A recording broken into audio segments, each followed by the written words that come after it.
உன்னோட உண்மையான சுயரூபம் என்னன்னு எனக்கு இப்பதான் தெரிய வந்தது லக்ஷ்மி.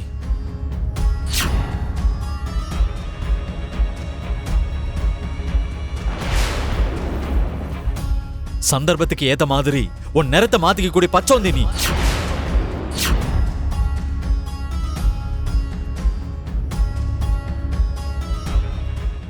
அது தெரியாம தான் நான் இவ்வளவு நாளா ஏமாந்து போயிட்டேன்.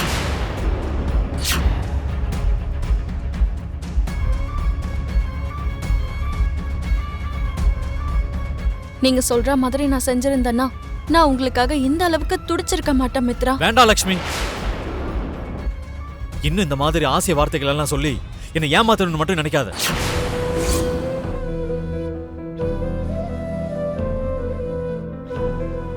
அப்பாடா, என்னமோ நினைச்சோம்.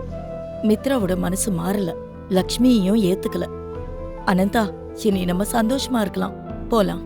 வா போலாம். இப்பதான் எனக்கு எல்லாமே புரியுது லக்ஷ்மி. நீ என் மேல அக்கறை காட்டுற மாதிரி நடிச்சிருக்க. நீ என் மேல பாசம் காட்டுற மாதிரி ஏமாத்திருக்க. இவ்வளவு நாளா நீ ஒரு நல்லவ மாதிரி என்கிட்ட நடிச்சிருக்க.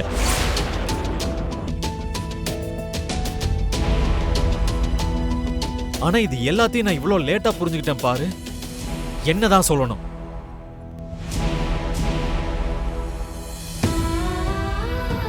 ஒரு காலத்துல என்னை விட்டு பிரிஞ்சு போகணும்னு நீ டிவோர்ஸ் வாங்கணும்னு நினைச்சேன். பிரிஞ்சு போலான்னு கோர்ட்டு படி ஏறின. கடைசியில உன் வயித்துல வளர்ந்துட்டு இருந்த என் குழந்தைய நீ கொன்னுட்ட. அப்பவே எனக்கு புரிஞ்சிருச்சு ஒரு காலத்துல இருந்த லக்ஷ்மிக்கு இப்ப இருக்கிற லக்ஷ்மிக்கு என்ன வித்தியாசம்னு.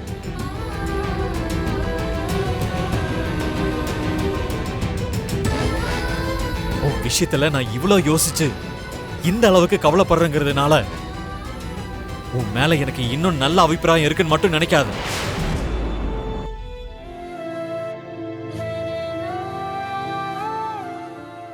உன்னை மறுபடியும் என் வாழ்க்கைக்குள்ள வர வச்சுக்கணுங்கிற எண்ணமும் சரி, மறுபடியும் உன் கூட சேர்ந்து வாழணுங்கிற யோசனையும் சரி, எனக்கு எந்த ஒரு நிலைமையிலும் வரவும் வராது, நடக்கவும் நடக்காது.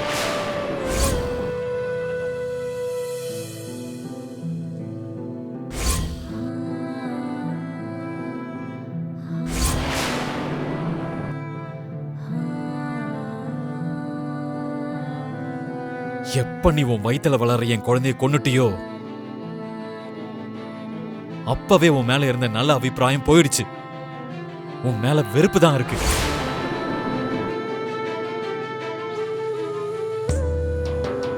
எப்ப நீ உன்னோட முடிவை ஒரு நொடியில மாத்திக்கிட்டியோ, எப்ப நீ இன்னொருத்தன் கையால தாலி கட்டிக்க கல்யாணம் பண்ணிக்க தயாரானியோ, அப்ப எனக்கு உன் மேல இருந்த சின்ன பாசம் கூட போயிருச்சு.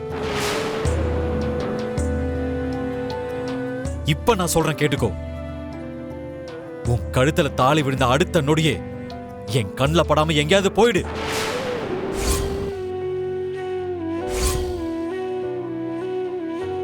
இதுக்கப்புறம் வாழ்க்கை முழுக்க நான் உன்னை பார்க்கணும்னோ, மனசார உன்கிட்ட பேசணும்னோ, இல்ல உன் முன்னாடி வந்து நிக்கணும்னோ நான் நினைக்க மாட்டேன்.